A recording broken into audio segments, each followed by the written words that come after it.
Assalamualaikum warahmatullahi wabarakatuh. Perkenalkan, nama saya Neksiti Ayu Safitri dari semester 3C. Di sini saya akan mereview materi pertemuan ketiga Hukum Administrasi Negara dengan dosen pengampu Dr. Muhammad Rendi Aridhayandi SHMH.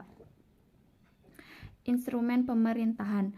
Instrumen pemerintahan adalah alat-alat atau sarana-sarana yang digunakan oleh pemerintah atau administrasi negara dalam melaksanakan tugas-tugasnya. Dalam menjalankan tugas-tugas pemerintahan atau administrasi negara melakukan berbagai tindak hukum dengan menggunakan instrumen, di antaranya instrumen prasarana, instrumen yuridis, dan instrumen yuridis.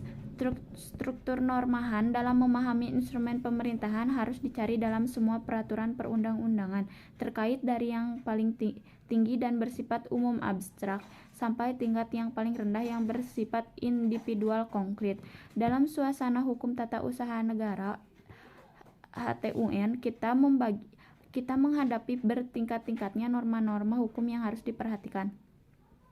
Artinya, peraturan hukum yang harus diterapkan tidak begitu saja ditemukan dalam undang-undang, tetapi dalam kombinasi peraturan-peraturan dan keputusan-keputusan TUN yang satu dengan yang lainnya sehingga berkaitan. Satu, keseluruhan norma HTUan dalam masyarakat itu memiliki struktur bertingkat dari yang sangat umum yang terkandung dalam TAP MPUR, undang-undang, sampai kepada norma yang paling individual dan konkret yang terkandung dalam penempatan basicing. 2. Pembentukan norma-norma HTUN dalam masyarakat tidak hanya dilakukan oleh pembuat undang-undang dan badan-badan peradilan saja, tetapi juga oleh aparat pemerintahan, dalam hal ini badan atau pejabat TUN.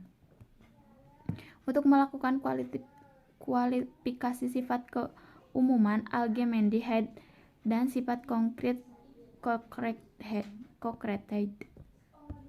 Dengan kata lain, kepada siapa norma hukum itu ditujukan.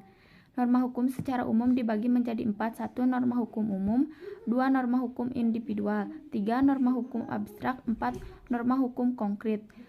Ada 4 macam sifat norma hukum juga, yaitu 1. Norma hukum umum abstrak, norma hukum individual konkret, norma hukum umum konkret. 4. Norma hukum individual abstrak. Norma hukum dapat dibedakan dari daya lakunya menjadi 2 diantaranya, yaitu 1. Norma hukum yang berlaku terus-menerus. 2. Norma hukum yang berlaku sekali-sekali. Norma hukum juga dibedakan menjadi 4 diantaranya, yaitu 1. Norma hukum tunggal. 2. Norma hukum berpasangan. 3. Norma hukum primer. 4. Norma hukum sekunder.